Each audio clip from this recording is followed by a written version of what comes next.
Hello friends, আশা করি তোমরা সকলে ভালো আছো। আমি অনেক ভালো আছি। চলে এসেছি একটা নিউ লুক নিয়ে, রিসেপশন লুক। হঠাৎ করে বলে বসলো যে তুমি একটা শ্যুট করে দাও, তো বললাম আচ্ছা ঠিক আছে, ফ্রি আছি যখন করে দিচ্ছি। অনেকদিন পরেই শ্যুটে ফিরে আসা বলতে পারো। তো এই পাশে আমার দেবরজি ছিল, একটু হালকা টেকআপ করে দিচ্ছিল।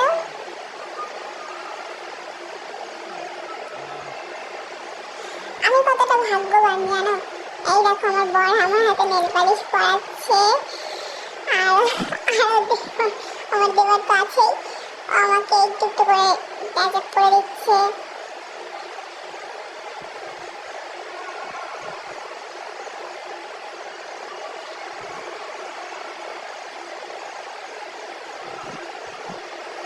এই পাশে আমার ছোট্ট ভাস্তিটা দেখো রিলস বানাচ্ছে, আর আমি ওই পাশে রিলস বানাচ্ছি।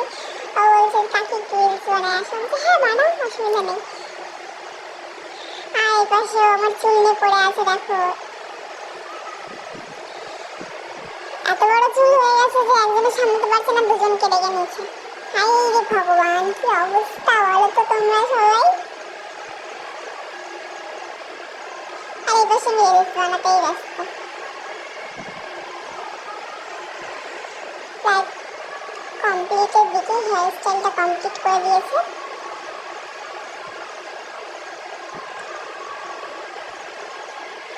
কেমন লাগছে তোমরা সকলে বলো।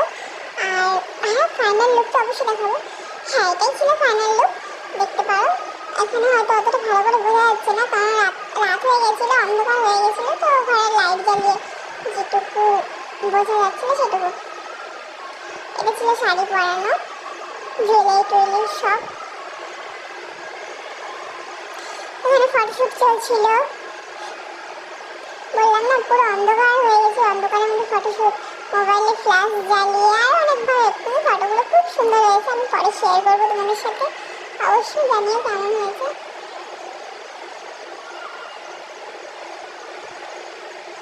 আর আমারও ভীষণ ভালো লাগছিল, অনেকদিন পরে ফটোশ্যুট করছি, একটা মডেল শ্যুট করছি, বেশ ভালো লাগছিল। হ্যাঁ, শ্যুট টুট করে ঘরে চলে এসেছি, এখন চেঞ্জ করার পালা। কিছুটা রিলস করে নেবো, তারপর চেঞ্জ করে নেবো। টাটা।